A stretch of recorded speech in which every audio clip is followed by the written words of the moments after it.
السلام عليكم ورحمة الله وبركاته. يسعد أوقاتكم جميعا أصدقائي متابعين قناة الشيف أنور. طبعا نحن اليوم بموسم الصيف، وهذا الصيف كيف الصيف ما بيحلى غير بروحة مسبح وأكلة مشاوي، مشغل هالمنقل وظبط لي أمورك هيك وشكل الوضع. بعد نحن اليوم شو حنعمل؟ أرخص أكلة مشاوي ممكن تعملوها وتكلفتها بسيطة كتير. حنعمل جناحات مشوية على الفحم. هالأكلة هي كثير طيبة، كثير سهلة. مع بعض رح لكم كيف حتبلوها وشو حتعملوا فيها وشو رح تشووها. تابعوا معنا الفيديو للأخير، بس أهم شي لا تنسوا الإعجاب بالفيديو والاشتراك بالقناة. تكتبونا تحت بالتعليقات شو رأيكم بالأكلة وطريقة الشرح، وشو حابين نعمل بالفيديو القادم. يعني ما عم شوف تعليقات، ما عم شوف لايكات، يعني ضبطونا الوضع من عندكم الله يرضى عليكم. اليوم نزلت على السوق، جبت 4 كيلو جناحات دجاج، نظفتهم من الريش وقطعتهم شقف صغيرة مثل ما لكم شايفين.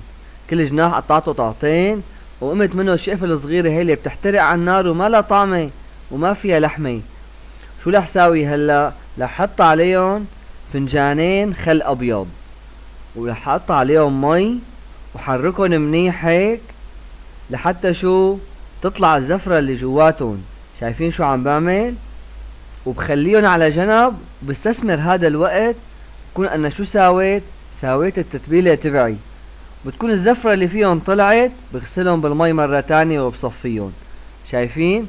هلا رح بلش قلبهم بأي الطريقة هيك حتى الخل يتقلب مع المي مع الجوانح وتطلع الزفرة.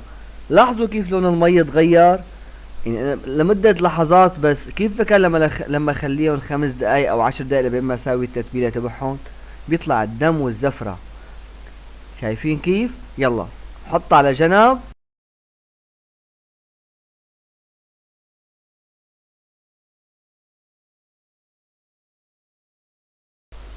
وهلا بجيب الخلاط، بجيب 6 اسنان توم او 5 مثل ما شايفين، وبجيب نص بردقانة. البردقانة شو بعمل فيها؟ بقطعها اصابع. شوفوا اول شغلة قطعتها شرحات، بعدين بفتلها وبقطعها اصابع صغيرة حتى تكون خفيفة على الخلاط. وبجيب كمان نص ليمونة. شو بعمل بالليمونة؟ كمان بقطعها اصابع صغيرة. طبعا قشرة الليمونة فيها زكاوي كتير لما اعمل تتبيلة للدجاج، وهي اللي بتعطيها طعمة. يعني ما بصير نقيم قشرة الليمونة منها ولا قشرة البردقانة. شايفين بقشرتها بنحطها. وهلا لحط فنجان خل ابيض فوق منهن وبلش بالتوابل. اول شغلة لحط عليهم شو هي؟ زنجبيل ناعم معلقتين، هي الاولى. وهلا رح جيب المعلقة الثانية. وهلا بجيب فلفل ابيض ناعم معلقة واحدة صغيرة. وبعد منها بستعمل بذر كزبرة مطحونة ناعمة معلقتين. هي اول معلقة وهي تاني معلقة. هلا شو بحط؟ حبة هال او حب الهيل الناعم. بحط معلقة واحدة حب هيل. هي حبة الهيل معلقة واحدة. وهلا بجيب 3 معالق ملح صغار، هي معلقة وهي معلقة التانية وهي المعلقة الثالثة. هيك بتكون التوابل تبعي اكتملت، حفظتوهم. بعد منها بجيب علبة زبادي صغيرة، شايفين حطيتها فوق من هون. وبعد الزبادي فنجان زيت كبير كنتو فوق من هون. باخدهم على الخلاط وبدورهم، بلشوا يدوروا على الخلاط ويلفوا ويدوروا وينعموا ويترابطوا مع بعض.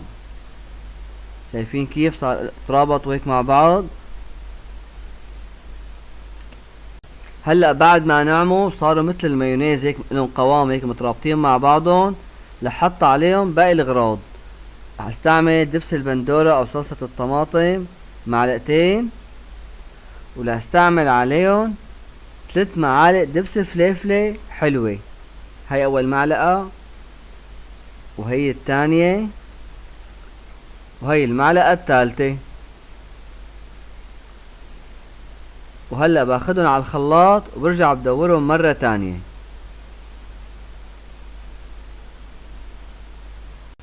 يا عيني على اللون الذهبي ما احلاها. هلا تكون هيك التتبيلة صارت جاهزة، والجوانح كون انا غسلتها بالمي وصفيتها. هي نزلنا الجوانح، شايفين كيف ما احلاهن بيض بيشهلوا.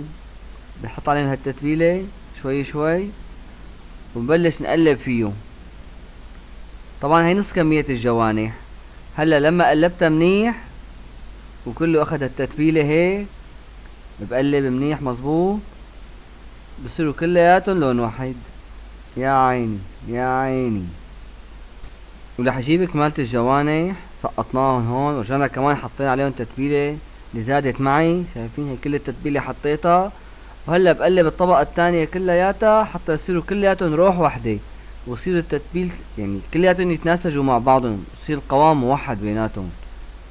بضل بحرك فيهم حتى اتأكد انه ما في ولا جناح ما لحقوا تتبيلة. هيك صارت التتبيلة تبعنا جاهزة مع الجناحات متبلين، بس بدهم رياحة. بنغطيهم، بنفوتهم على البراد، بنريحهم اقل شي 4 ساعات حتى شو الجوانح تشرب التتبيلة من جوا. وكل ما خليناها اكتر، لو باتت لتاني يوم ما عندك مشكلة، كل ما باتت اكتر كل ما شربت التتبيلة اكتر، وبينت طعمة التوابل فيها اكتر، واستوت معي على النار برياحتها. هلا رح فوتهم على البراد وريحهم. وبعد مرور 5 ساعات وصار وقت الغدا، بدنا نشوي هالجوانح. شو رح نعمل؟ حنجيب فنجان زيت كبير ونكته على هالجناحات هاي ونقلبها. شو فائدته الزيت هون؟ هذا الزيت بيعملي طبقة على هالجوانح، بيخليها ما تحترق معي على النار. تمام. وكل ما زادت ريحة الدجاج اكتر، كل ما الجوانح بيطلع لونها ذهبي اكتر، وعلى النار ما بتلتدع. رح اقلبها منيح، وضل عم قلبها هيك، وببلش هلا شكها بالترتيب. الجناحات عندي نوعين او شكلين موجودين معي، الطرف الكبير والطرف الصغير. هلا انا عم باخذ الطرف الصغير لحاله لانه هذا بيستوي بسرعة، اما الطرف الكبير هلا ما بيجي دوره، بده ياخد معي وقت. شايفين كيف بحط قطعة الجناحات بايدي هيك، بمسكها بعصرها وبنزلها عشان يطلعوا كلهم شكل واحد ونفس الترتيب مشكوكين، وبلش شك فيه لحتى خلص الكمية اللي عندي كلياتها. شايفين كيف طلعوا هالسيخين اللي شكيتهم؟ هلا اجا دور شو؟ القطعة الكبيرة اللي هي بسموها الدبوس تبع الجوانح. هدول على النار بياخدوا معي وقت بالتسوية، مو مثل ما هديك القطعة الصغيرة. طبعا فيها لحمة اكبر وحجمها اكبر، ما بينحطوا مع بعض، كل شي بينحط لحاله. ولما خلص الكمية تبعي بتكون النار صارت جاهزة مجمرة، بس شو خالي نزل على الفحمات واشوي وعيش حياتك. وهلا خلصت شكل الجوانح كلياتها، سيختها بالسياخ، وطالع شوف النار شو صار بحالتها. يا روحي الله يجيرنا من نار جهنم. شايفين الجمرات ما احلاهن جاهزين، بس بدي هديهم شوي. هلا احركهم بهديهم شوي مشان ما يحرقوا الجوانح اللي عندي. وبتأكد انه النار مفرودة منيح، مو اول المنقال غير اخر المنقال. وبلش نزل هالجناحات على هالنار وهويله على نار هادية. طبعا لا يغركم النار هلا حامية تحت، بس هلا لحالها بتهدى شوي لان انا ما رح هوي عليها.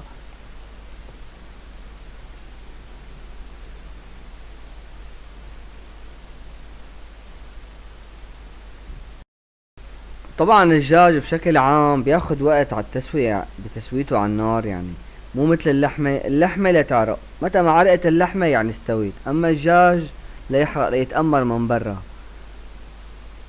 بندل عم نتابعهم هيك وحدة وحدة، وهالدخنة عم تطلع هيك وعم نشمشم، وبنقلب فيهم، مرة بناخدهم يمين مرة بناخدهم شمال هيك ليستووا. بتلاقي الجوانح عم تقلك دخلك دخلك انا حاجتي يعني استويت. شايفين اللون الذهبي ما احلاه شلون بيطلع هيك على النار؟ ما شاء الله وكان، ما شاء الله وكان، شي بشهي. ان شاء الله الاكله بتعجبكم بتجربوها وبتدعوا لي، بس لا تنسوا تحطوا لي اعجاب على الفيديو وتكتبوا لي تعليقات. ما عم نشوف حدا غير كله عم يتفرج على الفيديو وبيحكي علينا. دعمونا شوي الله يرضى عليكم، يعني كومنت، مشاركة مع الاصدقاء والحبايب. لك شموا ريحة الدخنة ما وصلت لعندكم على الذمة؟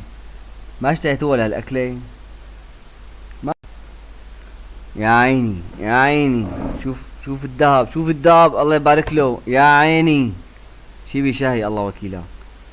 هلا الجوانح بلشت تستوي، مندير بالنا عليها، وخاصة ننتبه على النار، ما تكون قرنة حامية وقرنة باردة، وبدنا عم نقلب فيهم، ما نحطهم على النار وننساهم تقولوا احترقوا والتتبيلة ظريفة والتتبيلة ما ظريفة.